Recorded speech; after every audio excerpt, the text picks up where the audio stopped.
કપિલ શર્મા, આ નામ સાંભળતા જ ચહેરા પર એક સ્માઇલ આવી જાય, ખરું ને?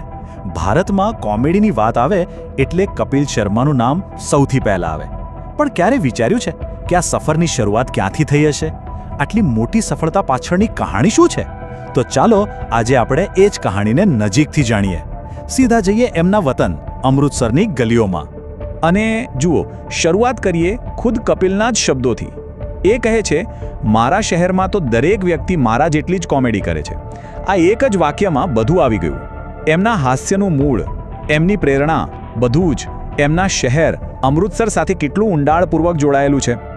તો કપિલ શર્માને સમજવા હોય ને તો પહેલાં એમના શહેર અમૃતસરને સમજવું પડે.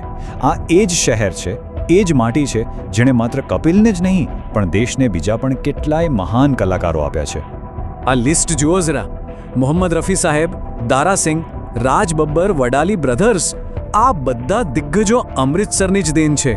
તો એવું કહી શકાય કે કપિલ શર્મા આ જ ભવ્ય વારસાની એક મહત્વની કડી છે. કલા તો એમના શહેરની હવામાં જ છે. પણ આજે જે સ્ટારડમ દેખાય છે એ રાતોરાત નથી મળ્યું. એ હાસ્ય પાછળ સખત મહેનત અને એક લાંબો સંઘર્ષ છુપાયેલો છે. એમની જિંદગી નાનપણથી જ નાના મોટા કામોથી ભરેલી હતી. ચાલો એમની મહેનતની આ સફર પર એક નજર કરીએ. માત્ર 14 વર્ષની ઉંમરે જ્યારે બાળકો વેકેશનમાં રમતા હોય ત્યારે કપિલ કાપડની મિલમાં કામ કરતા હતા. 10મું ધોરણ પાસ કર્યું અને તરત જ પીસીઓ બૂથ સંભાળી લીધો. અરે, કોલેજમાં પણ પૈસા કમાવા માટે થિયેટર પ્રોડક્શન્સ ડાયરેક્ટ કરતા. મતલબ કે એમના જીવનમાં આરામ જેવો કોઈ શબ્દ જ ન હતો. બસ આગળ વધવાની એક જ ધૂન હતી. અને વિચારો, આટલી બધી મહેનત, આખો દિવસ કામ, એના બદલામાં મળ્યું શું?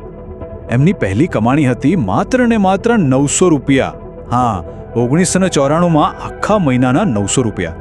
આ એક નાનકડો આંકડો જ બતાવી દે છે કે શરૂઆત કેટલી સામાન્ય હતી અને સંઘર્ષ કેટલો મોટો હતો. પણ આ બધી મહેનત પાછળ કોઈનું દબાણ નહોતું.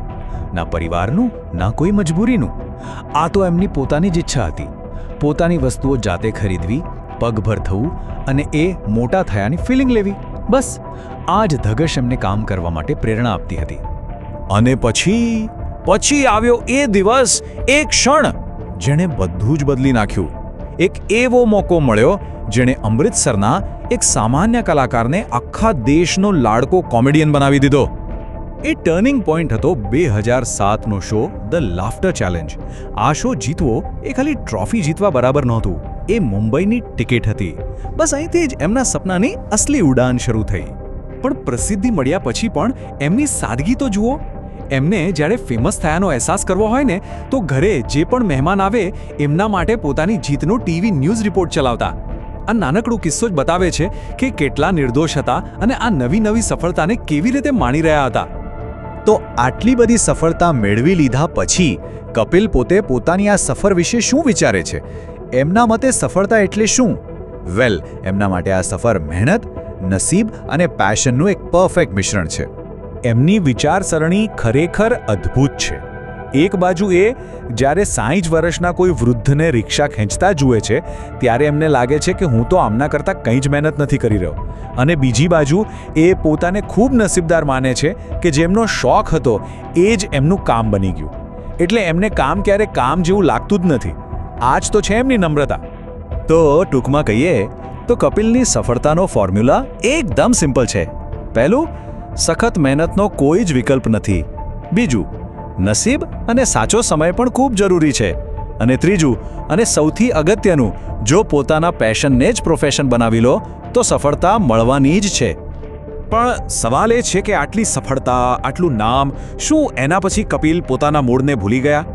ચાલો જોઈએ કે એમનો ભૂતકાળ આજે પણ એમને કેવી રીતે જમીન સાથે જોડીને રાખે છે. જ્યારે પણ એ અમૃતસર પાછા ફરે છે ત્યારે સૌથી પહેલાં ક્યાં જાય છે ખબર છે? સીધા એ જ પોલીસ ક્વાર્ટર્સમાં, જ્યાં એમનું આખું બાળપણ વીત્યું. એ પોતે કહે છે, આ રહ્યું મારું ઘર, ક્વાર્ટર નંબર 147.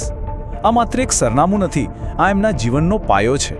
અને ત્યાં જ એ એક નાનકડું ગેરેજ બતાવે છે જે એમણે 16 વર્ષ પહેલાં જાતે બનાવ્યું હતું પોતાની સેકન્ડ હેન્ડ કાર માટે.